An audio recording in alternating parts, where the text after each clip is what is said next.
Olá, sou a professora Jéssica e hoje estou aqui para a gente fazer a correção, da avaliação de Química que foi aplicada na semana do dia 7 a 11 de junho. Apesar de no cabeçalho, de quem recebeu o impresso estar em maio, a nossa avaliação foi aplicada em junho.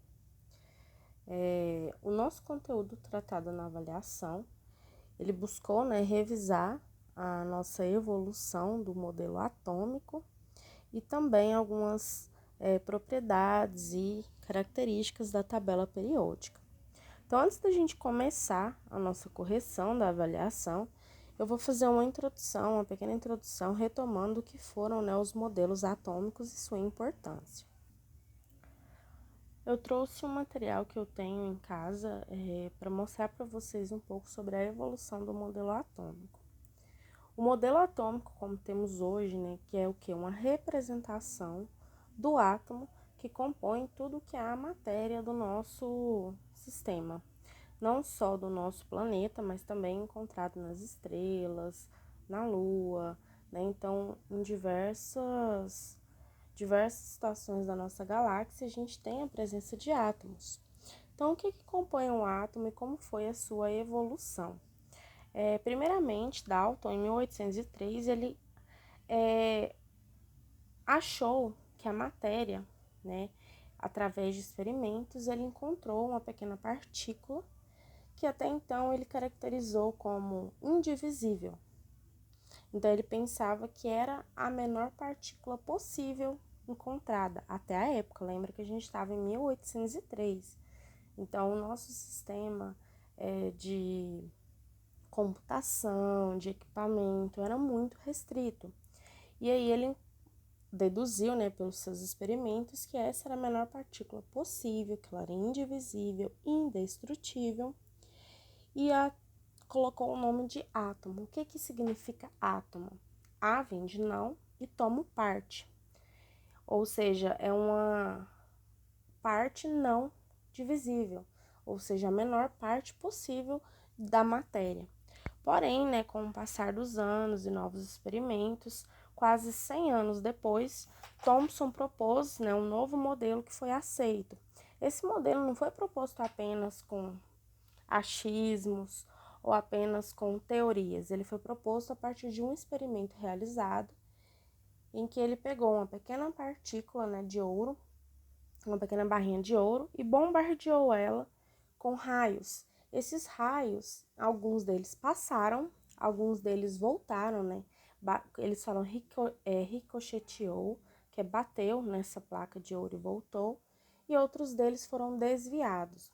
Qual foi a conclusão de Thomson? Foi a conclusão que existiam espaços vazios no átomo, que poderia fazer com que esses raios passassem. Existiam algumas partículas com a mesma carga do raio, que poderia ser negativa ou positiva, que foi o que fez voltar. E existiam algumas outras cargas com a carga oposta ao raio, que foi desviado. Então, todas essas conclusões foi com base no experimento que ele realizou.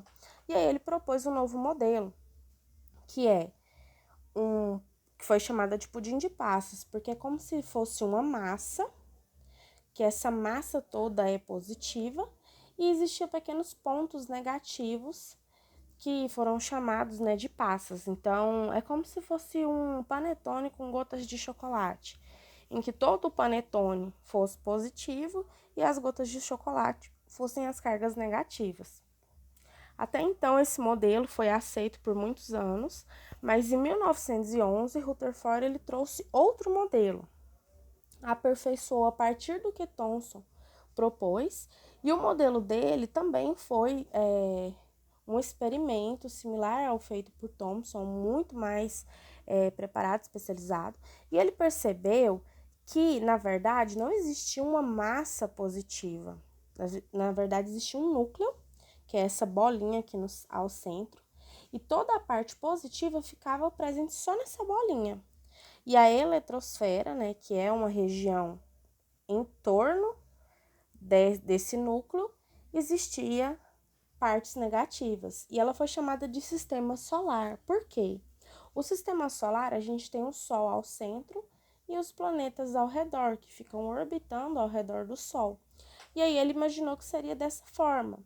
O núcleo seria similar ao Sol, né, ficando ao centro, com as cargas positivas, e os planetas seriam as cargas negativas que ficariam andando ao redor desse núcleo. Pouco depois, vocês veem que a data é muito próxima, né? Então de 1911 a 1913, a gente passou somente 2 anos, Bohr aperfeiçoou o modelo de Rutherford. Então você vê que isso é uma evolução, ou seja, nenhum modelo ele retorna ao que era antes. Eles sempre vão acrescentando dados no modelo que já tinha anteriormente. Então Bohr ele acrescenta o quê? Níveis. Não, Thomson, os elétrons eles não ficam só em uma camada ao redor, eles possuem níveis. Cada elétron tem o seu nível próprio. Então, por exemplo, nesse átomo aqui, a gente tem 2 elétrons no primeiro nível, e aqui a gente tem 4 elétrons no segundo nível. Então, ele continua tendo um núcleo com a carga positiva e também uma carga neutra, chamada de nêutron.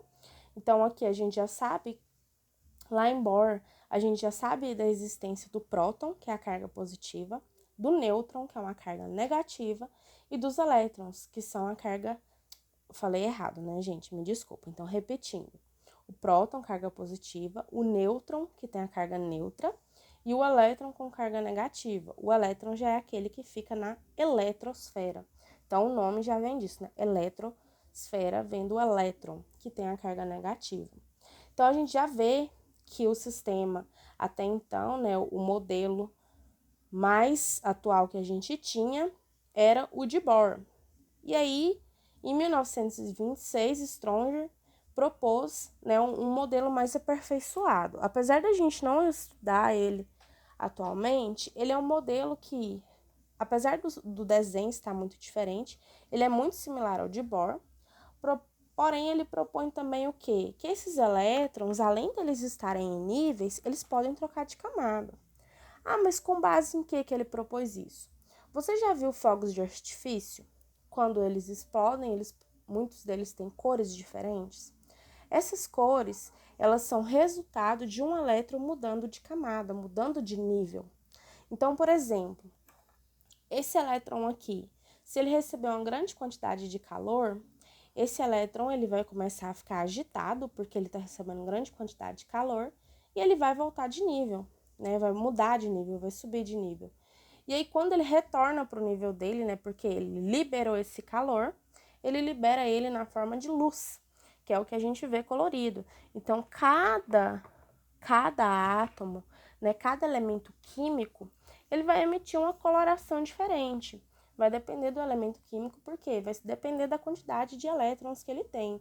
E aí, Stronger ele estuda bastante essa troca de energia, essa mudança dos elétrons e principalmente a coloração que é produzida em cada mudança de nível de energia. Então, agora que a gente retomou, né, estudou um pouco a importância dos experimentos, de comprovar, de refutar teorias dentro da ciência, a gente vai fazer a nossa correção. Com base no que eu acabei de explicar, então, a questão número 1, ela fala diretamente sobre as diferenças entre cada modelo atômico. Então, relacione as características atômicas com os cientistas que as propôs. Então, vamos lembrar, Dalton foi o primeiro cientista que propôs o modelo atômico, que ele foi chamado, né, de bola de bilhar. Por quê?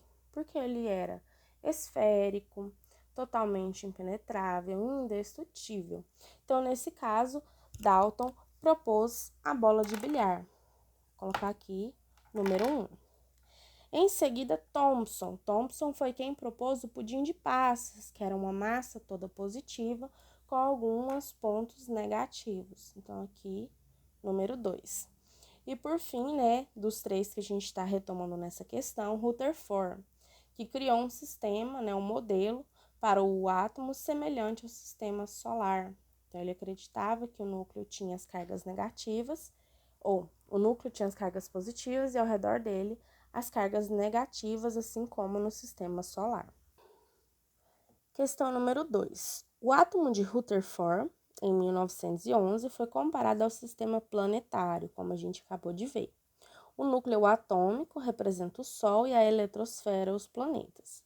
Eletrosfera é a região do átomo que contém as partículas de carga elétrica negativa. Lembra? Eletrosfera vem de elétron. O elétron é aquele que tem a carga negativa. Então, essa questão aqui, ó, verdadeira. Letra B, contém as partículas de carga elétrica positiva. Falso. A carga elétrica positiva fica lá no núcleo, né? Contém nêutrons. Falso também. Os nêutrons a gente sabe que ele fica lá no núcleo. Concentra praticamente toda a massa do átomo. Na eletrosfera, não. Na eletrosfera, os elétrons eles têm uma massa mínima, que muitas vezes nem faz diferença na massa total do átomo. A sua massa total é concentrada no núcleo. Então, essa também vai ser falsa, porque a massa é concentrada no núcleo e não na eletrosfera. Contém prótons e nêutrons. Falso também, os prótons e nêutrons estão no núcleo. Então, a nossa eletrosfera é a região que contém as partículas de carga elétrica negativa. Então, letra A. Questão número 3. Associe as afirmações a seus respectivos responsáveis. Então, mais uma vez, a gente vai retomar o que foi proposto. Aqui a gente vai ver que as datas estão diferentes daquela retomada que eu fiz. Por quê? Nem sempre as datas batem em todos os livros, em todas as teorias, porque o ponto em que o cientista propõe, né, essa nova teoria, o ponto que ela é aceita, muitas vezes podem ter divergências. Então, tá tudo bem se não bater as datas exatamente, mas a gente vê que é muito próximo do que foi proposto. Então, vamos lá. O átomo não é indivisível e a matéria possui propriedades elétricas. Quem será que propôs isso? O átomo não é indivisível. Lembra que Dalton falou que ele era indivisível? Então, a gente já sabe que não é Dalton. Professora, mas eu ainda não sei quem que é. Vou deixar aqui por via das dúvidas, né? Então, vamos passar para a próxima porque a gente está na dúvida. Número 2. O átomo é uma esfera maciça. Ah, professora, isso aí é da bola de bilhar. Quem propôs isso foi o Dalton. Se é uma esfera maciça, então aqui a gente já sabe que é Dalton. 3. O átomo é formado por duas regiões, denominadas núcleo e eletrosfera.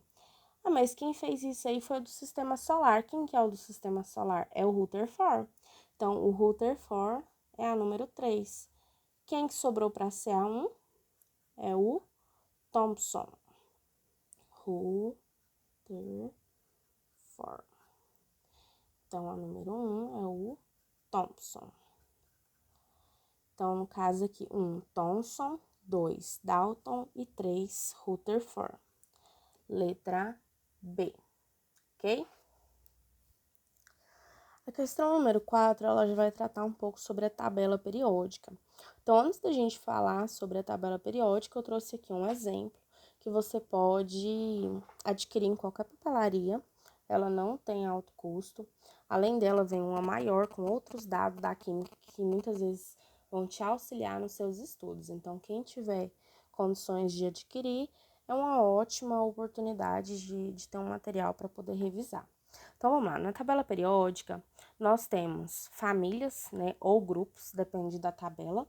E também temos períodos ou linhas, depende também da tabela que você vai estar usando. Então, as famílias são as linhas nas verticais.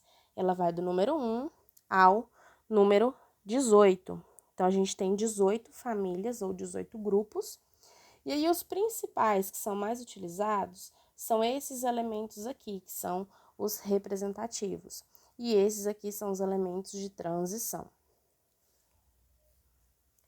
Além disso, a gente tem também os períodos, que vai do 1 ao 7, são as linhas na horizontal, e ela simplesmente vai seguir, né, toda a linha.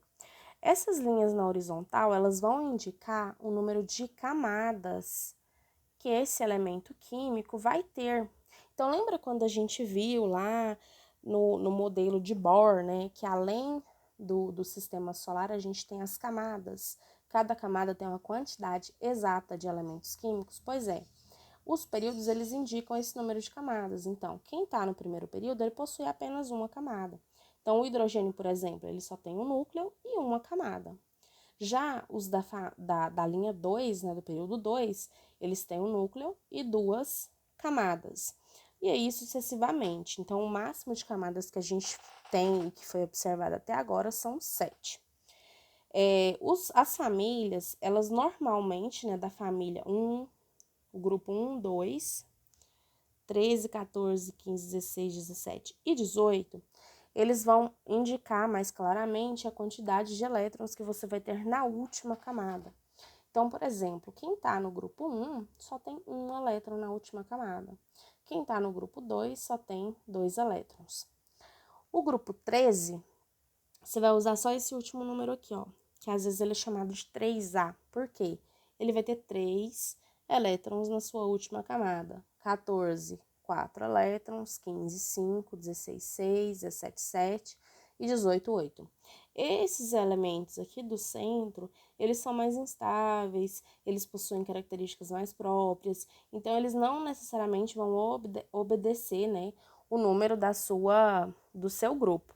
Porém, por que eles são reunidos dessa forma? A tabela periódica é uma das maiores organizações que tem. Como assim? Essa tabela ela é organizada de acordo com o número crescente de número atômico. Então, o número atômico é o número de prótons do elemento químico. Então, por exemplo, no núcleo do elemento magnésio, que é o Mg, o número atômico dele é 12. Quer dizer que no núcleo dele, ele tem 12 partículas de prótons. E aí, isso daqui, né, não só dele, mas indica de todos. Então, número crescente. Cada elemento químico tem um número exato de prótons. E aí, isso é como se fosse a sua identidade. A sua identidade é a única sua. O número atômico é único de cada elemento químico. Se ele ganhar ou perder um próton, ele vai se transformar em outro elemento químico. Assim como se você perder a sua identidade, você vai, né, automaticamente se transformar em outra pessoa. Então, nesse caso aqui, o número atômico, ele é próprio de cada elemento químico. O que ele pode ganhar ou perder? Elétrons. Prótons, não. O próton é do elemento químico, ele está no núcleo. Se você retira um próton, com certeza você vai ter uma explosão, porque vai liberar uma grande quantidade de energia. Então, a tabela é organizada por ordem crescente de número atômico. Então, você vê 1, 2, 3, 4, 5, 6, 7, 8, 9, 10, e assim sucessivamente até o número 118. E ela é organizada em grupos de acordo com as suas propriedades semelhantes. Então, as características de interação, as formas de ligação, densidade, eletronegatividade, eletropositividade, tudo isso vai ser levado em consideração na questão da organização em grupos, ok? Então, agora a gente vai retomar a nossa correção. Então, questão número 4. Os grupos da tabela periódica, anteriormente chamados de famílias, reúnem os elementos químicos que possuem o número atômico próximo? Não necessariamente. A gente vê que a tabela é organizada dessa forma, mas não só o grupo. A mesma afinidade eletrônica? Não necessariamente a mesma. Ela pode ser parecida.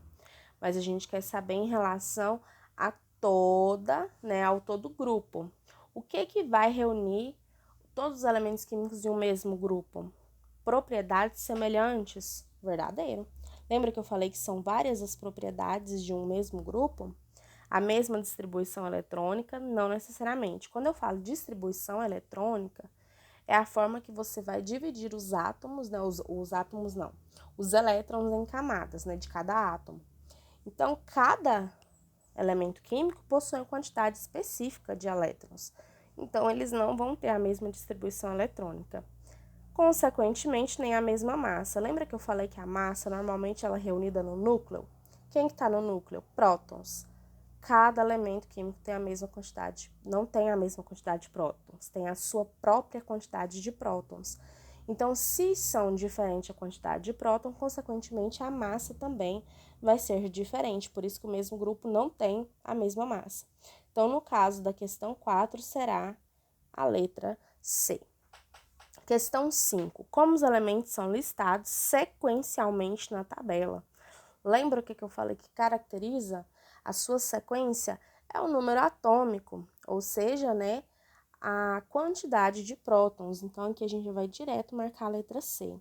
Não é a massa atômica, apesar dela variar, não é a massa atômica, porque a massa também depende da quantidade de nêutrons, e a quantidade de nêutrons é variada. Não é o raio atômico, porque o raio atômico ele vai variar conforme a distância entre o núcleo e a última camada do elemento químico, né? Não é a eletronegatividade, porque eletronegatividade é a capacidade de um elemento químico se atrair por elétrons. E isso daí vai caracterizar, são uma das características, né, uma das propriedades que tem dentro de um mesmo grupo.